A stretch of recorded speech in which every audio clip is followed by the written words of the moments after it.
नमस्कार दोस्तों, मैं हूं परविंदर सैनी। दोस्तों, आजकल देखने में आ रहा है कि जमीन को लेकर काफी हेराफेरी हो रही है, क्योंकि जमीन एक ऐसी चीज है जिसको लेकर हर कोई एक प्लाट को बेच रहा है और वही प्लाट एक नहीं कई कई बंदों को बेचा जा रहा है। और इसके बाद वे लोग कोर्ट के चक्कर काटते हैं ताकि उन्हें न्याय मिल सके। लेकिन अगर आप जागरूक हैं, अगर आपको इसकी पूरी जानकारी है, तो आप इस फ्रॉड से बच सकते हैं।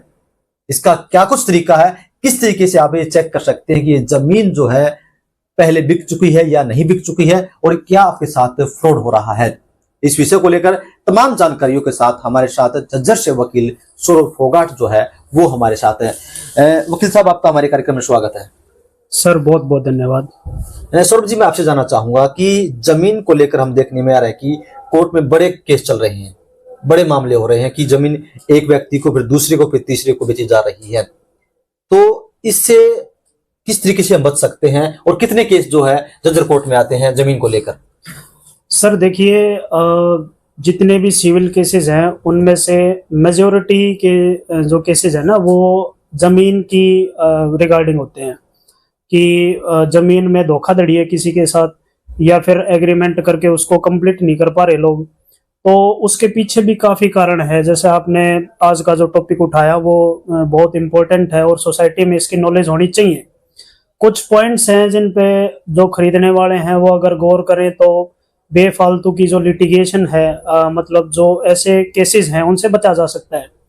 जैसे कि सबसे पहले अगर मान लो आप ए आदमी बी आदमी दोनों एग्रीमेंट करते हैं कि भाई ए आदमी की जमीन बी आदमी खरीद लेगा, तो सबसे पहले जो बयाना लिखते हैं, मैं ज्यादा लीगल लैंग्वेज यूज नहीं करूंगा क्योंकि हमारा मेन मोटिव क्या है कि लोगों तक जागरूकता जो साधारण से साधारण व्यक्ति है वो भी इसको समझ सके। तो बयाना जो होता है उसको कोशिश करें कि वो रजिस्टर्ड हो।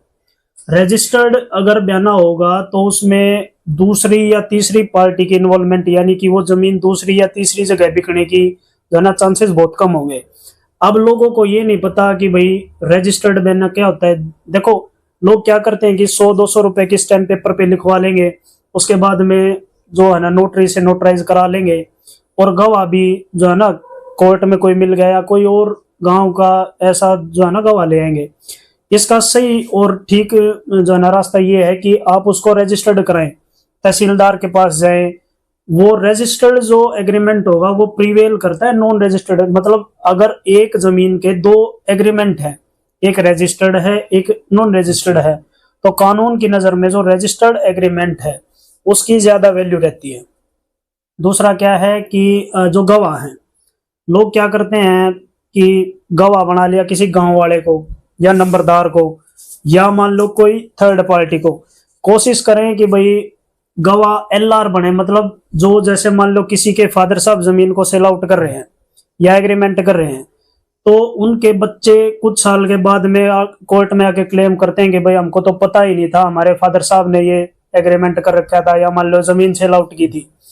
तो ऐसे केसेस में क्या होता है कि अगर बच्चे गवाह आपने बना लिए, जो खरीदने वाला है उसने गवाह उसके एलआर बना लिए, उसके बच्चे बना लिए, तो बहुत सारी पॉसिबिलिटी है प्रविंदर भाई की कल आप लिटिगेशन से बच सकते हो।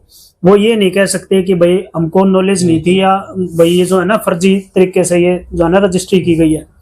थर्ड, इसमें ये ध्यान रख सकते हैं कि ज्यादातर सिग्नेचर कराते हैं। जैसे मान लो मैं और आप कोई एग्रीमेंट कर रहे हैं तो मैं अपने साइन जैसे भी कर सकता हूँ, आप उस टाइम पे तो ऑथेंटिसिटी चेक नहीं कर सकते कि भाई मैं कैसे साइन कर रहा हूँ, कैसे मेरे, तो वो कल ने डिफेंस ये लेते हैं कि भाई ये मेरे साइन ही नहीं है, ये मेरे सिग्नेचर नहीं है।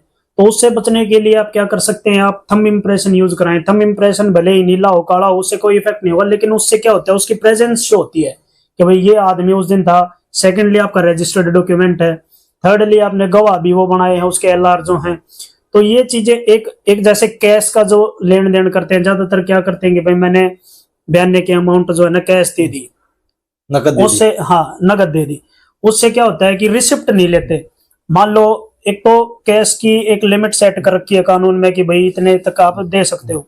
सेकेंडली रिसिप्ट नहीं है, तो अगर रिसिप्ट नहीं है तो आप ये नहीं प्रूव कर पाओगे कि भाई आपने दिए थे।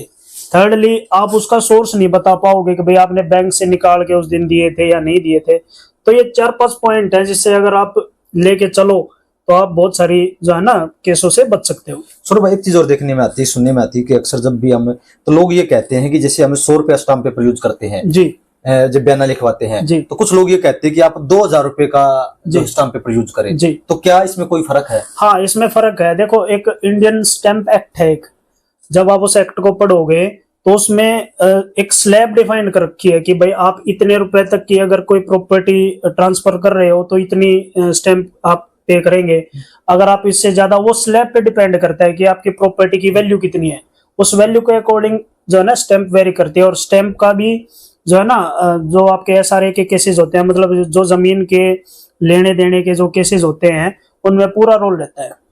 एक चीज और हम अक्सर देखने में आती है कि जैसे कोई मान ले एक बंदे ने जमीन बेची, एक बंदे को बेच दी, दूसरे को बेच दी, तीसरे को बेच दी जी। अगर मान ले वो दूसरा तीसरा बंदा है, तो अगर उसके साथ ये फ्रॉड हो गया तो वो कैसे बच सकता है? उसके बाद कोई तरीका है? देखिए सर, मैंने जैसे बताया कि वैसे तो इसका रिकॉर्ड कहीं नहीं है कि मान लो मैंने अपना प्लॉट आपको बेच दिया और वही प्लॉट में अगर थर्ड पार्टी को देना चाहूं तो वो चेक कैसे करेगा? अगर रजिस्टर्ड, अगर वो जो है ना बयाना कराएगा तो उसमें पॉसिबिलिटी है।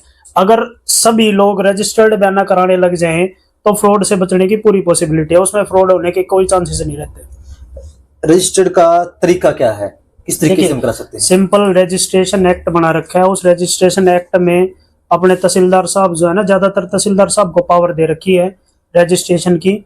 आपके तहसील लेवल पे जो है ना सब रजिस्ट्रार बैठे रहते हैं, आप उनके पास जाइए, एक अर्जी लगाइए और दोनों पार्टीज वहां जाके अपने एलआर को गवाह लेके आओ और जो बाहर वकील साहब बैठे होंगे वो अपना ड्राफ्ट कर देंगे।